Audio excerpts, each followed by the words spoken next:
العالمين والصلاة والسلام على سيد الأنبياء والمرسلين وعلى آله وأصحابه أجمعين اما بعد 11ویں پارے کا خلاصہ یہ ہے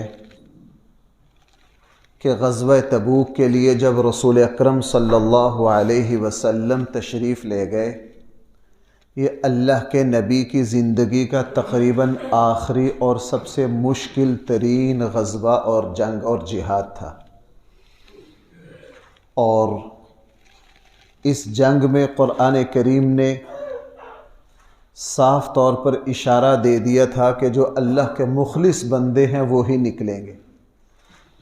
جو منافق مفاد پرستی کے لیے، آپ نے یہ دیکھا ہوگا دنیا میں جب بھی کوئی تحریک اٹھتی ہے، خواہ وہ سیاسی ہو، مذہبی ہو، کیسی بھی ہو، جس وقت اس کا عروج نظر آئے تو مفاد پرست ٹولے جو ہیں وہ اس تحریک میں شامل ہو جاتے ہیں اپنے مفادات سمیٹنے کے لیے۔ ہمارے یہاں جب الیکشنوں کے دن آتے ہیں تو جس جماعت کے جیتنے کا امکان ہوتا ہے، آپ نے دیکھا ہے کہ لوگ اس کی طرف کس طرح بھاگتے ہیں مفادات سمیٹنے کے لیے، وہ کوئی مخلص نہیں ہوتے۔ اسلام کا جب انقلاب اٹھا تو بہت سے لوگ منافق، اندر دل میں ایمان نہیں تھا، صرف مفادات سمیٹنے کے لیے ساتھ۔ رسول اللہ صلی اللہ علیہ وسلم جب کسی جہاد کے لیے نکلتے اور اس میں فتح یقینی ہوتی تو منافقین آگے آگے ہوتے، ان کو پتہ ہے مال غنیمت آئے گا۔ غزوہ تبوک مشکل ترین جنگ تھی، اس میں قربانی دینی تھی، تو رسول اللہ صلی اللہ علیہ وسلم جب جنگ کے لیے جانے لگے تو منافقین ہیلے بہانے، جی مجھے یہ مسئلہ ہے، جی میری یہ بیماری ہے، جی میری یہ مجبوری ہے، اور قرآن نے فرما دیا تھا کہ غزوہ تبوک سے پیچھے وہی لوگ رہیں گے جو منافق ہیں۔ رسول اکرم صلی اللہ علیہ وسلم جب واپس تشریف لائے تو یہ منافق رسول اللہ صلی اللہ علیہ وسلم کی خدمت میں آتے اور معذرت کرتے۔ 11ویں پارے کا آغاز یہیں سے ہو رہا ہے۔ قرآن کریم نے ارشاد فرمایا یہ جھوٹی قسمیں کھائیں گے، جھوٹ بولیں گے، اور اللہ کے حبیب جو بھی آ کر آپ کے سامنے معذرت کرے آپ اس کی معذرت کو قبول کرتے جائیے۔ کیوں؟ اس لیے کہ جو بندہ مخلص نہیں ہوتا، ریاکار ہوتا ہے، وہ ہیلے بہانے تراشتا ہے۔ قرآن کریم منافقین کی یہ حرکت میرے اور آپ کے سامنے اس لیے رکھ رہا ہے، ہم کبھی بھی اپنی کسی غلطی کی، کسی گناہ کا عذر نہ بیان کریں۔ اللہ کو یہ پسند نہیں ہے، اللہ تعالیٰ کو بھائی یہ پسند نہیں ہے۔ اگر ہم سے کبھی بھول چوک ہو جائے، غلطی ہو جائے، فوراً اس کا اعتراف کر لینا، فوراً اس کو مان لینا۔ اللہ تعالیٰ کو یہ بہت پسند ہے۔ اس کی اتنی مثالیں ہیں۔ آدم علیہ السلام سے جب غلطی ہوئی تو حضرت آدم نے یہ نہیں کہا یا اللہ میں تو یہ سمجھا تھا یا میں وہ سمجھا تھا، میں سمجھا شاید آپ کی مراد یہ ہے، کچھ بھی نہیں کہا۔ آدم علیہ السلام نے سیدھا سیدھا کہا ربنا ان ظلمنا انفسنا، اے اللہ میں نے اپنے اوپر زیادتی کی ہے، مجھ سے غلطی ہو گئی۔ یونس علیہ السلام سے غلطی ہو گئی، آج بھی آخر میں یونس علیہ السلام کا ذکر آئے گا۔ حضرت یونس علیہ السلام سے غلطی ہو گئی، مچھلی کے پیٹ میں چلے گئے، وہاں جا کے کوئی عذر نہیں تلاش کیا، اپنے اللہ سے سیدھا سیدھا عرض کیا لا الہ الا انت سبحانک انی کنت من الظالمین، اے میرے اللہ مجھ سے غلطی ہو گئی، اے میرے اللہ مجھ سے کیا ہو گئی؟ غلطی ہو گئی۔ رسول اکرم صلی اللہ علیہ وسلم کی زندگی میں ایسی بہت سی مثالیں ہیں، اور یہی تربیت تھی رسول اکرم صلی اللہ علیہ وسلم کے صحابہ کی۔ جب بھی کبھی غلطی ہو گئی، وہ مشہور واقعہ ہے تو عمر رضی اللہ عنہ کا، یوں تقریر کر رہے تھے، تقریر میں کہا لوگوں زیادہ مہر نہ رکھا کرو، مہر پہ پابندی لگا دی اور بڑی سختی کے ساتھ تردید کی، زیادہ مہر نہ رکھا کرو۔ ابھی تقریر اپنا خطاب مکمل ہی کیا تھا، ایک قریشی عورت کھڑی ہو گئی، اس نے کہا امیر المومنین ایک سوال ہے، قرآن کریم جو لفظ استعمال کر رہا وہ تو قنطار ہے کہ اگر تم نے عورتوں کو بہت زیادہ مہر دیا ہو پھر بھی اگر ناچاقی طلاق ہو جائے تو وہ واپس نہ لو۔ قرآن تو مہر کو قنطار ڈھیروں مال سے تعبیر کر رہا ہے، تو آپ نے کیسے کہہ دیا مہر زیادہ نہ رکھو؟ اب خلیفہ وقت ہے، یہ وہ شخص ہے کہ احد پہاڑ پر جب زلزلہ آیا تو اس نے کوڑا مار کے کیا کہا کہ کیا عمر تیرے اوپر مدینہ کی زمین پہ آئے ہوا زلزلہ جس کے کوڑے سے رک جائے، فوراً اپنی غلطی کا اعتراف ہوا، واپس منبر پر آئے، سارے لوگوں کو دوبارہ جمع کیا۔ یہ نہیں کہ چلو ٹھیک ہے اندر سے سمجھ آ گئی، نہ، سارے لوگوں کو دوبارہ جمع کیا، جمع کر کے کہا کہ عمر غلطی کر گیا اور ایک عورت صحیح بات سمجھ گئی، میں نے یہ کہا تھا، اس عورت نے قرآن کی دلیل پیش کی ہے، میں اپنا موقف واپس لیتا ہوں۔ میں کیا کرتا ہوں؟ اپنا موقف۔ اور بھائی سچی بات یہ ہے، اگر ہم اپنے خاندان میں، اپنے گھر میں، اپنے اپنے حلقہ احباب میں اگر اس بات کو اپنا لیں تو ہمارے ہاں بہت سے جھگڑے خود بخود ختم ہو جائیں، اور اللہ تعالیٰ کو تو یہ اتنا پسند ہے۔ دوسری مثال یہاں قرآن نے اسی لیے دی، 3 مخلص صحابہ تھے، کعب بن مالک اور ان کے 2 ساتھی، یہ غزوہ تبوک میں جانے سے رہ گئے۔ جب غزوہ تبوک سے اللہ کے نبی واپس آئے تو دیکھا کہ جو منافق ہیں وہ طرح طرح کے ہیلے بہانے کر رہے ہیں۔ کعب بن مالک شاعر تھے، خطیب تھے۔ کعب بن مالک بھائی کیا تھے؟ آپ کو پتہ ہے شاعر کے لیے بات بنانا کوئی مشکل کام ہی نہیں۔ کعب بن مالک حضور کی خدمت میں آئے، کہا اللہ کے حبیب آپ کو پتہ ہے کہ میرے اندر بولنے کی صلاحیت ہے، میں شاعر ہوں، میں منٹوں میں ہیلے بہانے بنا سکتا ہوں، اگر میں کوئی عذر تراش کے آپ کو مطمئن بھی کر دوں تو وہ اللہ کو پسند نہیں آئے گا، وہی آ کے میرے راز کو کھول دے گی۔ سچی بات یہ ہے میرے پاس اتنی مالی وسعت پہلے کبھی نہیں تھی جتنی اس مرتبہ تھی، کبھی بھی میرے پاس 2 سواریاں نہیں ہوئی، یہ پہلی جنگ تھی کہ میرے پاس کتنی سواریاں تھی؟ 2 سواریاں تھی، میرے پاس کوئی عذر نہیں، میں اپنی سستی کی وجہ سے پیچھے رہ گیا۔ دوسرے 2 اور مخلص صحابہ بھی آئے، انہوں نے بھی آ کے سیدھا سیدھا اپنی معذرت کی، اللہ کے نبی ہم اپنی کوتاہی سے پیچھے رہے ہیں، ہمارے پاس کوئی عذر نہیں۔ کعب بن مالک فرماتے ہیں جب میں اللہ کے نبی کے سامنے صاف صاف غلطی کا اعتراف کر کے آیا نا تو میرے خاندان کے لوگوں نے کہا کعب تو نے یہ کیا کیا؟ تو اب کوئی ہیلا بہانہ کر لیتا، اللہ کے نبی تجھے معاف کر دیتے، بعد میں تو معذرت کر دیتا، اللہ سے توبہ کر لیتا۔ میں نے کہا نہ، میں سچ کے علاوہ کوئی بات نہیں کروں گا۔ اور پھر ان پر آزمائش بھی آئی۔ دیکھو بعض مرتبہ سچ بولنے سے آزمائش آتی ہے۔ بھائی میری بات سنو، میں کیا کہہ رہا ہوں، بعض مرتبہ سچ بولنے سے مشکلات بڑھتی ہیں، وقتی طور پر انسان الجھتا ہے، لیکن اس کے بعد اللہ جل جلالہ اس کے نتائج بہت اعلیٰ دیتا ہے۔ کعب بن مالک نے فرمایا ہم نے اعتراف کیا، رسول اللہ صلی اللہ علیہ وسلم کی طرف سے حکم ملا اور ہمارا بائیکاٹ کر دیا گیا۔ 50 دن ہم سے نہ کوئی ہمیں سلام کرے نہ ہمارے سلام کا جواب دے۔ اور کعب بن مالک فرماتے کہ میں دن رات اتنا روتا، میرے آنکھوں کے آنسو بھی خشک ہو گئے۔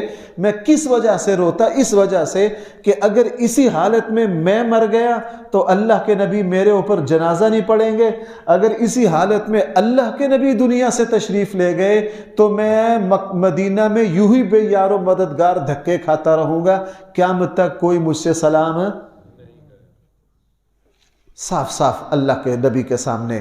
اور پھر آپ کو پتہ ہے قرآن کریم کی اترا، ان کی توبہ قبول ہوئی، قرآن کریم نے ان کی توبہ کو قرآن کا حصہ بنا دیا۔ کعب بن مالک جو ہیں وہ بعد میں رویا کرتے تھے کہ خوشی کے آنسو بہایا کرتے تھے کہ مجھے یہ تو امید تھی کہ اللہ تعالیٰ میری غلطی معاف کر دیں گے، میری توبہ قبول کر لیں گے، لیکن میں نے تو کبھی سوچا ہی نہیں تھا میری توبہ کو قرآن کا حصہ بنایا جائے گا۔ میری توبہ جو ہے وہ مصلی پر اور نماز میں اور منبر پر کھڑے ہو کر میری توبہ کی تلاوت کی جائے گی۔ اب یہ 2 باتیں ہیں ہمارے سامنے آ گئی، ایک منافقین کے ہیلے بہانے آ گئے، اور دوسرے ایک مخلص سے جب غلطی ہوئی تو اس نے بھائی فوراً اللہ تعالیٰ سے کیا کر لیا اپنی غلطی کا۔ تو بھائی مجھے اور آپ کو بھی رمضان ہے، ہر بندہ مسلمان توبہ تائب ہوتا ہے، اللہ تعالیٰ کی طرف رجوع کرتا ہے، تو بھائیو کبھی بھی اپنے کسی گناہ کا عذر بیان نہ کرو۔ جب بھی کبھی غلطی ہو جائے اللہ تعالیٰ سے اعتراف، اے میرے اللہ سراپا قصور میرا ہے، میری نالائقی ہے اور میری نادانی ہے۔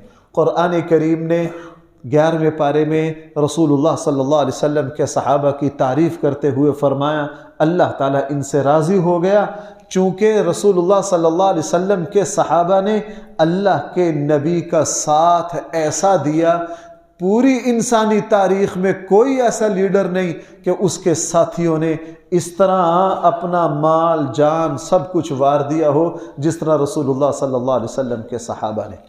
اللہ کے نبی کے ساتھیوں نے، میں کئی مرتبہ آپ سے وہ جملہ عرض کرتا ہوں، رسول اکرم صلی اللہ علیہ وسلم کے صحابہ کی تعداد 1.25 لاکھ سے اوپر ہے۔ بھائی کتنی؟ 1.25 لاکھ۔ کسی صحابی نے رسول اکرم صلی اللہ علیہ وسلم کے بارے میں کبھی ایک لفظ بھی تنقید کا کسی صحابی کی زبان سے نہیں نکلا۔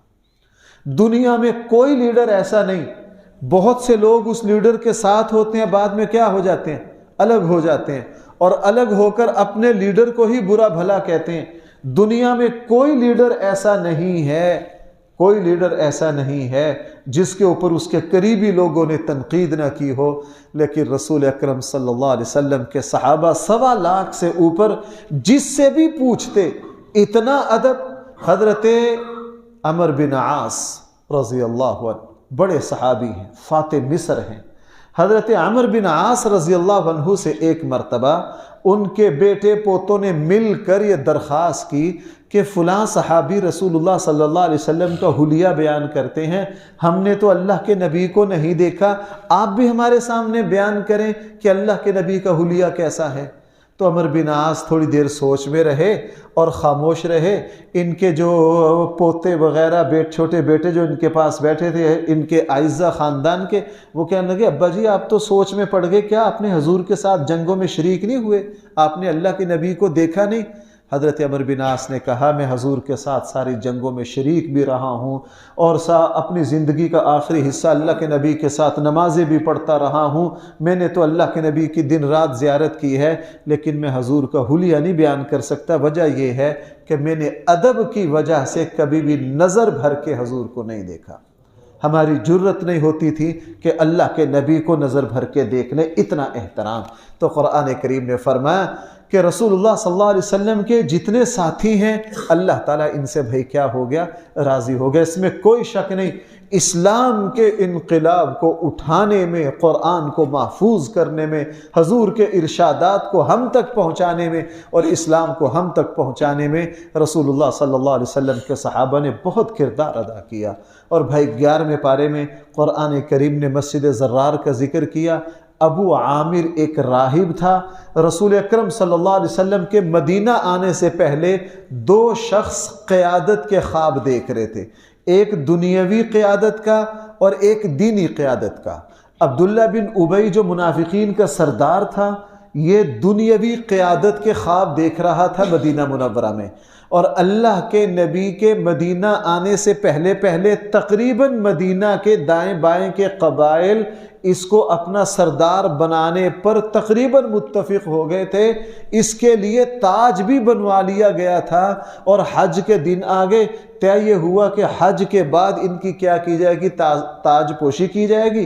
اور اسی حج میں مدینہ کے لوگ رسول اللہ صلی اللہ علیہ وسلم تک پہنچ گئے اور اللہ کے نبی تک پہنچ گئے، اور انہوں نے کہا بھائی پہلے دیکھ لیجئے کہ یہ اللہ کے نبی ہیں یا نہیں۔ فی الحال عبداللہ ابن ابی کی تاج پوشی روک دی، اور بعد میں اللہ تعالیٰ نے یہ سچائی ان پر کھول دی کہ یہی اللہ کے نبی ہیں۔ عبداللہ ابن ابی اس وجہ سے جلتا تھا۔ اور مدینہ میں ایک راہب تھا ابو عامر، اس کا کیا نام تھا؟ ابو عامر۔ ابو عامر جو ہے یہ تقریباً پورے مدینہ کے علاقہ میں اپنا مذہبی بڑا رہنما بننے کے چکروں میں تھا۔ رسول اللہ صلی اللہ علیہ وسلم تشریف لائے۔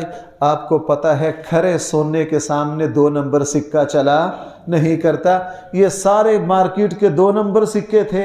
جب مدینہ والوں کو دنیا جہان کی دولت امام الانبیاء صلی اللہ علیہ وسلم کی شکل میں مل گئی تو ابو عامر جل گیا۔ اس نے بڑی کوشش کی اسلام کے خلاف، جب اس کا بس نہ چلا تو یہ پھر قریب کی جو عیسائی حکومتیں تھیں ان کے پاس گیا، ان کو مدینہ پر حملہ کے لیے ابھارا۔ انہوں نے کہا آپ ایسے کرو، مدینہ جاؤ، وہاں جا کے آپ اپنی کوئی چھونی بناؤ، اپنے حلقہ احباب کو جمع کرو، جب تم کچھ طاقت میں آ جاؤ ہم باہر سے پھر تم پر پھر ہم مدینہ پر حملہ کریں گے۔ اس نے آ کے مسجد بنائی، اس کا عنوان مسجد کا تھا، مقصد شرارت تھی، منافقین اور خبیث لوگوں کو، کافروں کو، یہودیوں کو، سازشیوں کو جمع کیا، اور صحابہ کرام کو جھانسا دینے کے لیے رسول اللہ صلی اللہ علیہ وسلم سے غزوہ تبوک کے واپسی پر یہ فرمائش کی کہ آپ اس مسجد میں نماز پڑھ دیجئے تاکہ ہم زیر زمین اپنی سازشیں کر سکیں۔ اللہ جل جلالہ نے رسول اللہ صلی اللہ علیہ وسلم کو بتلا دیا کہ یہ حقیقت میں مسجد نہیں ہے، یہ تو شیطان کا مرکز ہے۔ یہ تو کیا ہے؟ شیطان کا مرکز ہے۔ رسول اللہ صلی اللہ علیہ وسلم نے صحابہ اکرام کو بھیجا، صحابہ اکرام نے اس مسجد کو گرا دیا اور اس کو منہدم کر دیا۔ اب مدینہ کا یہ شخص اور اسی طرح عبداللہ ابن ابی اور اسی طرح یہودی، بھائی سننا ذرا، میرا مقصد ہوتا ہے واقعے کے نتیجے کو ذکر کرنا، میں نتائج پہ زیادہ زور دیتا ہوں چونکہ میرے اور آپ کے کام کی وہی چیز ہوتی ہے۔ رسول اللہ صلی اللہ علیہ وسلم جیسے مہربان نبی پر یہ بدبخت حضور کی دشمنی میں آئے حسد کی وجہ سے۔ کس کی وجہ سے؟ قرآن کریم یہ کہہ رہا ہے وہ یہودی جو 300-400 سال سے آخری نبی کے منتظر تھے، اور آخری نبی صرف ان کے خاندان سے نہیں آئے، بس یہ جلن تھی کہ آخری نبی ہمارے خاندان سے۔ قرآن کہہ رہا ام یحسدون الناس علی ما اللہ تعالیٰ یہ حسد کی وجہ سے مر گئے، اور ان کے اوپر جو اللہ تعالیٰ کی طرف سے لعنت برسی وہ کس وجہ سے برسی؟ حسد کی وجہ سے۔ تو اپنے آپ کو حسد سے بچانا، بغض سے بچانا۔ آج کل ہمارے یہاں حسد کا بہت بازار گرم ہے۔ میں نے عرض کیا وہ یہودی جو 500 سال سے مدینہ میں پڑے ہوئے تھے، یہ مختصر سا خلاصہ ہوتا ہے، بات لمبی ہو جاتی ہے۔ میں نے کئی مرتبہ آپ کو بیان کیا کہ رسول اللہ صلی اللہ علیہ وسلم کی نبوت سے تقریباً 450-500 سال پہلے حضرت عیسیٰ علیہ السلام کے زمانہ کے فوراً بعد سعد بن طبہ کی قیادت میں مدینہ پر حملہ کے لیے آئے تھے، اور جب مدینہ پر حملہ لگے کرنے، سعد بن طبہ ایک بڑا عظیم الشان بادشاہ ہوا ہے، جب مدینہ پر حملہ لگے کرنے تو اس کے ساتھ کچھ یہودی علماء تھے، انہوں نے سعد بن طبہ کو کہا اس بستی پہ حملہ نہ کرو، آخری نبی ہجرت کر کے جس بستی میں آئیں گے وہ ساری نشانیاں اس بستی میں پائی جا رہی، وہ ساری نشانیاں اس بستی میں پائی جا رہی ہیں، اس بستی پر حملہ نہ کرو۔ سعد بن طبہ نے حملہ نہیں کیا۔ جب سعد بن طبہ مدینہ والوں سے، وہ 3 دن مدینہ رہا، مدینہ والوں کی ضیافت کی، مہمانی کی، مدینہ والوں سے معذرت کی کہ یہ تو آخری نبی کا دارالہجرت ہے، میں تو اس پر حملہ نہیں کرتا۔ تو جب واپس لگا جانے تو یہودی علماء نے اجازت مانگی، آپ ہمیں اجازت دے دیجئے، ہم یہی آباد ہو جاتے ہیں تاکہ جب آخری نبی آئیں تو ہم ان کے معاون و مددگار بنیں۔ سعد بن طبہ نے کہا یہی نہیں کہ میں صرف تمہیں اجازت دے رہا ہوں، اس نے مدینہ کے دائیں بائیں ان کو رہائشیں بنا کے دی، ان کو آباد کیا، اور ایک مکان اضافی بھی بنا کے دیا کہ جب اگر تمہاری زندگی میں آخری نبی آ جائیں تو میری طرف سے آخری نبی کی خدمت میں تحفتاً پیش کر دینا، اگر تمہاری زندگی میں نہ آئے تو اپنی اولادوں کو کہتے جانا۔ میں نے بھی یہاں درسوں میں بڑی مرتبہ تفصیل سے واقعہ سنایا کہ وہ مکان چلا آ رہا تھا، اور جس وقت حضور علیہ السلام نے مدینہ منورہ ہجرت کی تو بھائی وہ مکان کس کے پاس تھا؟ حضرت ابو ایوب انصاری کے پاس تھا۔ وہ جو اونٹنی 3 مرتبہ بیٹھی جس مکان کے سامنے، یہ وہی مکان تھا جو 400 سال پہلے کون دے کر گیا تھا؟ سعد بن۔ اب وہ یہودی جو 400 سال تک مدینہ میں ڈیرے جمائے بیٹھے تھے کہ آخری نبی آئیں گے، ہم ان پر ایمان لائیں گے، ان کے معاون و مددگار ہوں گے، لیکن آخری نبی آئے ان کے خاندان میں سے نہیں، کن میں سے آگے؟ بنو اسماعیل میں سے، بس اس پر جل گئے۔ بھائی میری بات سمجھ پائیں؟ اس لیے اپنے آپ کو بھائی حسد سے بچانا، اپنے آپ کو بغض سے بچانا، اپنے آپ کو نفرت سے بچانا، اور قرآن کریم نے ایمان والوں کی 11ویں پارے میں خوبیاں بیان کی ہیں کہ جو ایمان والے ہیں وہ لوگ ہیں جو اگر ان سے کبھی غلطی ہو جائے وہ توبہ کرتے ہیں، اللہ کے سامنے رکوع کرتے ہیں، اللہ کے سامنے سجدہ کرتے ہیں، اللہ کے لیے روزہ رکھتے ہیں، اچھائی کا حکم دیتے ہیں، برائی سے منع کرتے ہیں۔ اور ایمان والوں کی خاص صفت، اللہ تعالیٰ نے جہاں جہاں ان کے لیے حدیں بیان کر دی ہیں وہ اللہ تعالیٰ کی حد سے آگے نہیں بڑھتے، وہ اللہ تعالیٰ کی حد سے آگے نہیں۔ ان کو جب پتہ چل جاتا ہے سود حرام ہے، اپنے آپ کو وہیں روک لیتے ہیں۔ ان کو پتہ چل جاتا ہے کہ یہ جو کام ہے یہ اللہ کو پسند نہیں ہے، وہ فوراً اس سے اپنے آپ کو روک لیتے ہیں۔ 11ویں پارے میں قرآن کریم نے ایک یہ بات ارشاد فرمائی ہے۔ حضرت ابراہیم علیہ السلام کے تذکرے سے پہلے قرآن کریم نے ارشاد فرمایا، اے ایمان والو، تمہارے لیے کسی کافر اور مشرک کے لیے مغفرت کی دعا کرنا جائز نہیں ہے۔ اللہ کا قانون، اللہ کا فیصلہ ہے۔ ابھی مجھے تقریباً زندگی میں اتنے دوستوں نے سوال کیا، اور یہ جو جدید پڑھے لکھے لوگ ہیں نا، میرے ساتھ خود ایسے ایک نہیں 10 واقعات ہوئے کہ جناب ہم تو یورپ میں رہے ہیں، وہاں بڑے بڑے انسانیت کے خادم ہیں، کیا وہ جنت میں نہیں جائیں گے؟ بھائی اللہ تعالیٰ کا فیصلہ ہے۔ 11ویں پارے میں 2 ٹوک کہہ دیا کہ اللہ جل جلالہ کسی کافر کی مغفرت ہے، 2 ٹوک کہہ دیا۔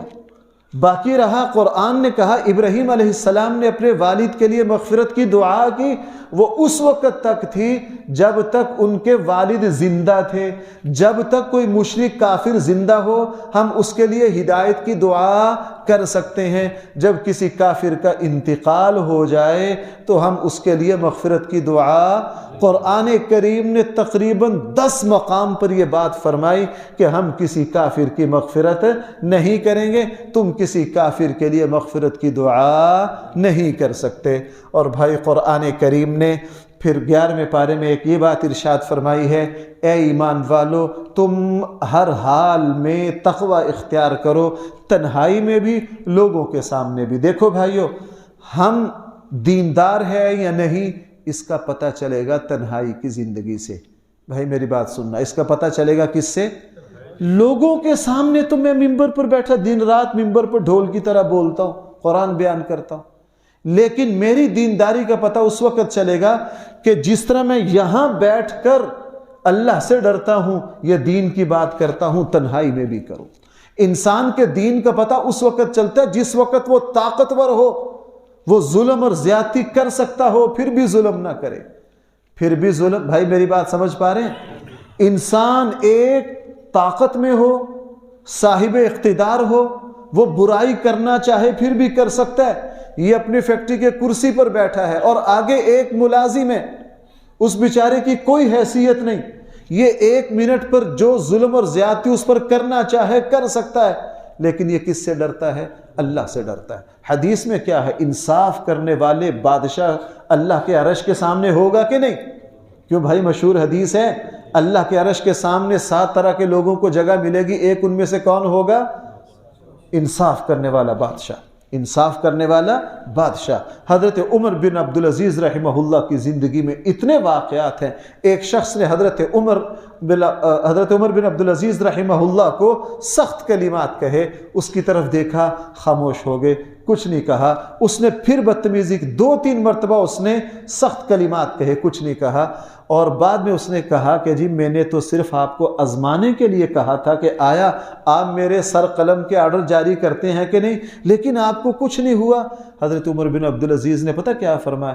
فرمایا میں انسان ہوں، میرے خون میں بھی غیرت ہے، غصہ مجھے آیا کہ میں تجھے جواب دوں، لیکن اللہ کے ڈر نے مجھے روکے رکھا، اللہ کے ڈر نے مجھے روکے رکھا، اللہ کے ڈر نے مجھے روکے رکھا۔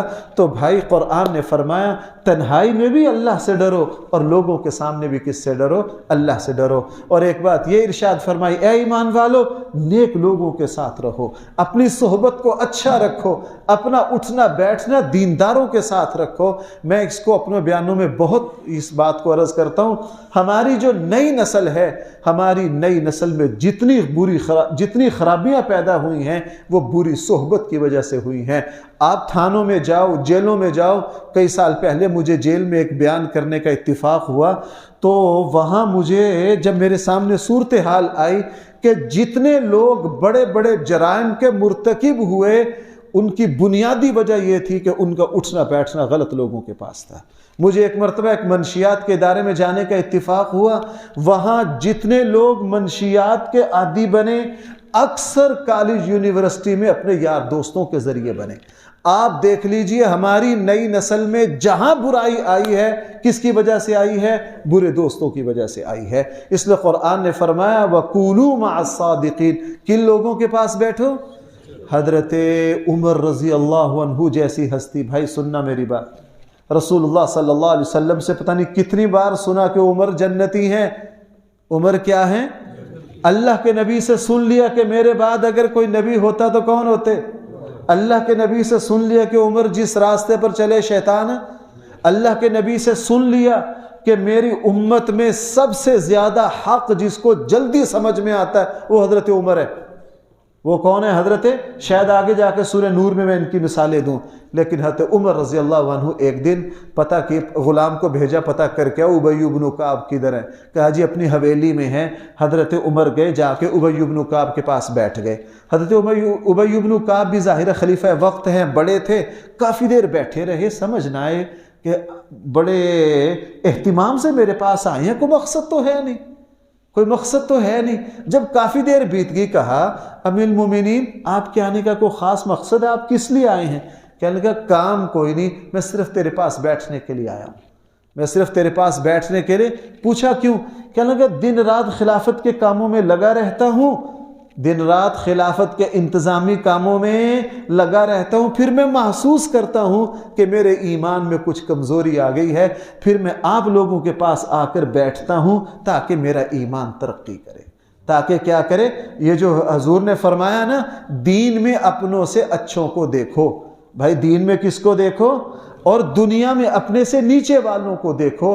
اگر دین میں ہم اپنے سے اوپر والوں کے ساتھ رہیں گے ہمارا دین ترقی کرے گا، اور اگر ہم دنیا کے اعتبار سے بڑے لوگوں کے ساتھ بیٹھیں گے، اگر کسی کا محلہ اسلام پورے میں رہائش ہے نا، وہ 4 دن ایسے لوگوں کے پاس بیٹھے جن کی رہائش سے کسی بہتر جگہ ہے، اس کے اندر ناشکری آ جائے گی، اس کے کہو میرا گھر ایسی بیکار جگہ، تو انسان کی حوث تو کہیں بھی پوری نہیں ہوتی. اس لیے فرمایا کن لوگوں کے ساتھ رہو؟ نیک لوگوں کے ساتھ. اور بھائی 11ویں پارے میں قرآن کریم نے رسول اللہ صلی اللہ علیہ وسلم کے بارے میں فرمایا ہم نے رسول اللہ صلی اللہ علیہ وسلم کو ایسا نرم مزاج بنایا ہے کہ یہ اپنی امت پر کسی بھی تنگی کو گوارا نہیں کرتے. جیسے باپ ہے نا، باپ اگر اپنی اولاد کو کسی تکلیف میں دیکھے تو بے چین ہو جاتا ہے. بیٹا باہر ہے، اچھے ملک میں ہے، سارا کچھ ہے، باپ یہاں ہے، اگر بیٹا وہاں سے اتنا فون کر دینا ابا جی 2 دن سے بخار ہے، تو بھائی ماں باپ پریشان ہو جاتے ہیں کہ نہیں؟ اللہ تعالیٰ نے یہ اس سے بھی اوپر کی حالت تھی رسول اللہ صلی اللہ علیہ وسلم کی. اپنی امت کے بارے میں اتنا متفکر رہنا کہ کبھی میری امت پر کوئی مشقت. آپ کو پتہ ہے رسول اللہ صلی اللہ علیہ وسلم نے تراویح صرف کتنے دن پڑھی ہے؟ 4تھے دن کیوں نہیں آیا کہ میری امت پر فرض نہ کر دے؟ حالانکہ نماز حضور کی محبوب ترین کیا فرمایا ہے؟ میری آنکھوں کی ٹھنڈک کس میں ہے؟ لیکن اس کے باوجود جب یہ خطرہ محسوس کیا کہ میری امت پر لازم نہ ہو جائے تو فوراً کیا کیا؟ رسول اللہ صلی اللہ علیہ وسلم نے کیا فرمایا؟ میرا جی چاہتا ہے مسواک تم پر وضو میں کیا کر دوں؟ لازم کر دوں، لیکن پھر میں مشقت کی وجہ سے اللہ کے نبی نے 10 ایسے کام جو اللہ کے نبی کے محبوب ترین کام تھے صرف اس وجہ سے چھوڑ دیے کہ کبھی میری امت پر ان کی مشقت اور بھاری نہ ہو جائے. اور بھائی 11ویں پارے میں قرآن کریم کہ ایک مطالبہ تھا کافروں کا. کافروں نے رسول اللہ صلی اللہ علیہ وسلم سے یہ مطالبہ کیا تھا کہ ہم آپ کے اوپر اترنے والی کتاب کو ماننے کے لیے تیار ہیں، آپ پر ایمان لانے کے لیے تیار ہیں، لیکن اس کتاب میں یہ ترمیمیں کر دیں. اس کتاب میں کیا کر دیں؟ بھئی آپ تھک تو نہیں گئے؟ ذرا توجہ کیجئے، 2-4 باتیں اور رہ گئیں. آپ اس میں کیا کر دیں؟ ترمیم کر دیں. آج بھی مطالبہ ہوتا ہے کہ جی قرآن سے بس جہاد کی آیات کو ختم کر دیں. کیوں بھئی ہمارے یہاں نصاب کی تبدیلی کی کوشش ہوتی ہے کہ نہیں؟ کوئی کہتا ہے جی فلاں چیز کو تبدیل کر دیں، کوئی کہتا ہے فلاں کو کر دیں. حضور علیہ السلام کے زمانے میں بھی کافروں نے کیا کیا؟ اس کا مطالبہ کیا کہ آپ کیا کر دیں، اس میں فلاں فلاں ترمیمیں کر دیں تو پھر یہ کتاب ہمارے لیے قابل قبول ہے۔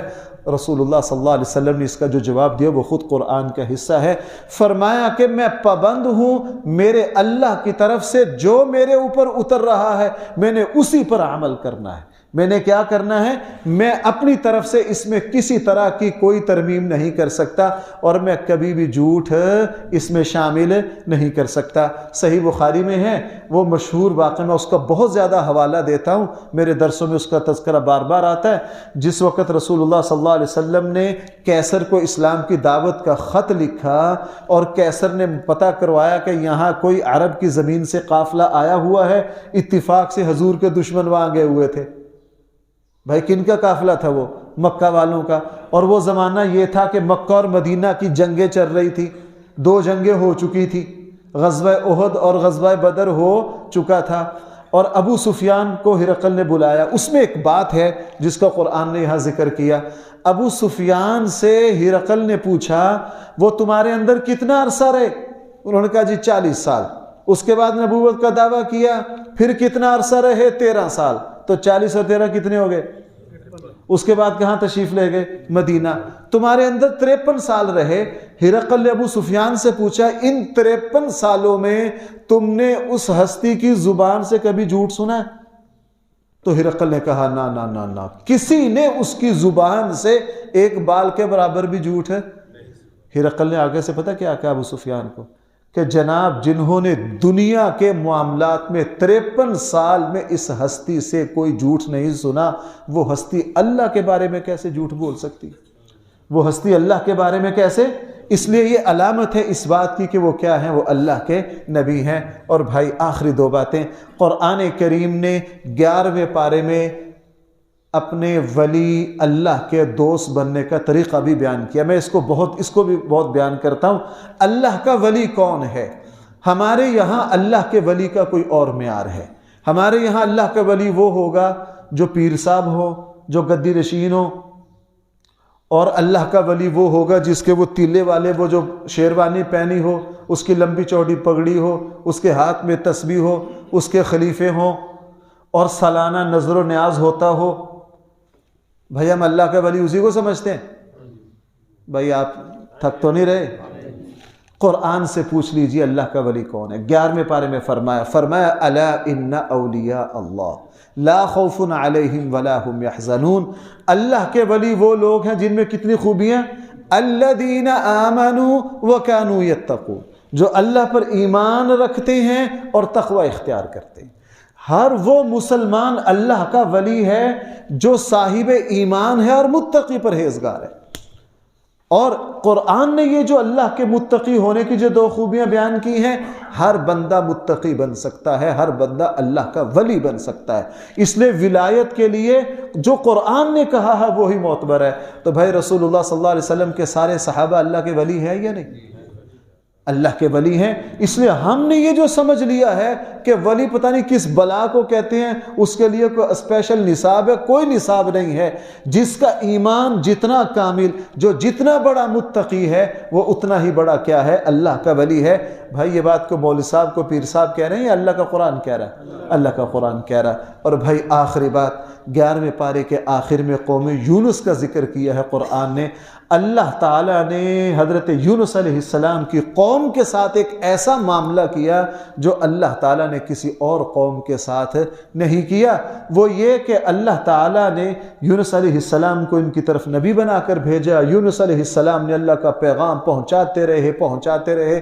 جب قوم نے نہ مانا تو یونس علیہ السلام نے ان کو کہہ دیا کہ اب 3 دن میں تمہارے اوپر اللہ کا عذاب آ رہا ہے، اور یہ کہہ کر یونس علیہ السلام بستی چھوڑ کر چلے گئے۔ اور جب تیسرا دن آیا تو چونکہ بارشیں بند تھی، تیسرا دن انہوں نے دیکھا کہ بہت چاروں طرف سے بادل اٹھا ہے، یہ خوش ہو گئے کہ بارش ہوگی۔ اور جب یہ خوش ہوئے، اور وہ قبائلی نظام تھا اس وقت، جب کبھی دیر کے بعد بارش ہوتی، خصوصاً جس وقت خزاں کا موسم ہو، تو وہ لوگ بڑے خوش ہوتے، بستیوں سے باہر آتے، سارے لوگ اپنی بستیوں سے باہر آئے اور مٹھائی اور شیرینی بانٹنے لگے۔ لیکن وہ جو کالا بادل تھا دیکھتے دیکھتے وہ اتنا سرخ ہو گیا کہ اس کے اندر سے آگ کی لپٹیں ان کو نظر آنے لگ گئی۔ پھر ان کو سمجھ میں آیا، ہو یونس علیہ السلام جو ہمیں کہہ کے گئے تھے نا کہ 3 دن میں عذاب آئے گا، یہ تو عذاب ہے۔ یہ قوم فوراً سنبھلی، انہوں نے کیا کیا، یہ سارے اللہ کے سامنے سجدے میں پڑ گئے۔ انہوں نے اپنی بستی میں سے بچوں کو بھی نکالا، بوڑھوں کو بھی نکالا، بیماروں کو بھی نکالا، یہاں تک کہ جانوروں کو بھی نکالا، اور میدان میں اللہ کے سامنے اتنا روئے، اتنا گڑ گڑائے سجدے میں پڑ کے۔ قرآن کہہ رہا ہے کہ جب ہمارا عذاب کسی پر آئے ہم پھر اس عذاب کو ٹالتے نہیں۔ یہ واحد قوم ہے، میں یوں کہہ سکتا ہوں، میں سمجھانے کے لیے کہہ رہا ہوں، اللہ تعالیٰ کو اپنے قانون میں ترمیم کرنی پڑی۔ بھائی سننے میری بات، اللہ تعالیٰ کو اپنے قانون میں کیا کرنی پڑی؟ ترمیم کر کے آئے ہوئے عذاب کو ٹال دیا، اور ان کی توبہ کو کیا کر لیا؟ قبول کر لیا۔ اس سے پتہ یہ چلا اللہ کے سامنے رونا اور گڑ گڑانا، اللہ کے سامنے توبہ کرنا، اللہ تعالیٰ کے سامنے ہاتھ پھیلانا آئے ہوئے عذاب کو ٹال بھی دیتا ہے، اور بعض مرتبہ اللہ تعالیٰ وہ اپنے قانون میں ترمیم کر سکتے۔ وہ میں نے کئی مرتبہ آپ کو سنا ہے، ایک بدو بیت اللہ کے سائے میں دعا کر رہا تھا، لمبی دعا، اور میں نے بھی ایک یمنی بدو کو میں نے خود بھی سنا تھا۔ میں نے پہلے یہ کتاب، میں نے حرم میں بیٹھا تھا ایک مرتبہ، تو موسم خراب تھا، بارش آ گئی۔ میں نے ایک دیکھا کہ یمن کے بدو، لیکن اس کی زبان بڑی فصیح تھی۔ اس نے نہیں دیکھا بارش ہو رہی ہے، نہیں، اس طواف میں سارے لوگ، وہ مسلسل نماز پڑھ رہا ہے سجدے میں۔ اس کے بعد اس نے دعا مانگی، میں بیٹھا تلاوت کر رہا تھا، عربی دعاؤں کی اپنی لذت ہے، اس نے کم سے کم 1 گھنٹے کی دعا مانگی ہوگی، اتنا بل بلا کے رو رہا تھا وہ۔ اور آخری جملے تو میں سچی بات بتاؤں کہ جسم پر کپ کپی طاری ہو گئی کہ اس نے اللہ کو کیا کہا۔ 1 گھنٹہ کی دعا مانگ کر پتہ وہ کیا کہہ رہا تھا؟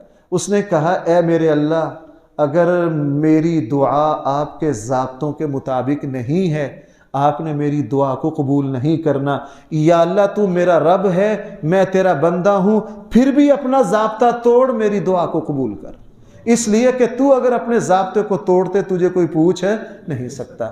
اگر میری دعا تیرے اصولوں کے مطابق قابل قبول نہیں ہے، اے میرے اللہ پھر بھی اپنا قانون توڑ کر میری دعا کو قبول کر، اس لیے کہ تو میرا رب ہے، میں تیرا کیا ہوں؟ بندہ۔ تو بندہ اللہ سے اتنا مانگے، اے اللہ میری دعا واقعتاً اس قابل نہیں ہے کہ آپ اس کو قبول کریں، لیکن یا اللہ پھر بھی اس کو قبول کر، اس لیے کہ یہ دنیا کی مارکیٹوں میں اعلیٰ سے اعلیٰ چیز کو قبول کیا جاتا ہے، غیر معیاری چیز کو قبول نہیں کیا جاتا۔ لیکن اے اللہ آپ تو ہمارے مہربان رب ہیں، آپ معیار نہیں دیکھتے، آپ تو اپنے بندوں کی بندگی دیکھتے ہیں۔ تو یونس علیہ السلام کی قوم سے مجھے اور آپ کو یہ سبق ملتا ہے، ہم اللہ کے سامنے اس طرح گڑ گڑائیں، اللہ کے سامنے اس طرح دعا مانگے، انشاءاللہ اگر ہمیں اللہ کے سامنے رونا آ جائے، ہاتھ پھیلانا آ جائے، تو بھائی زندگی کی کوئی مشکل رہ نہیں سکتی۔ اللہ تعالی ہم سب کو صحیح فہم عطا فرمائے۔ الحمدللہ رب العالمین، والصلاة والسلام علی سید الانبیاء والمرسلین وعلی آلہ وصحبہ اجمعین۔ ربنا آتنا في الدنيا حسنة وفي الآخرة حسنة وقنا عذاب النار۔ صلی اللہ تعالی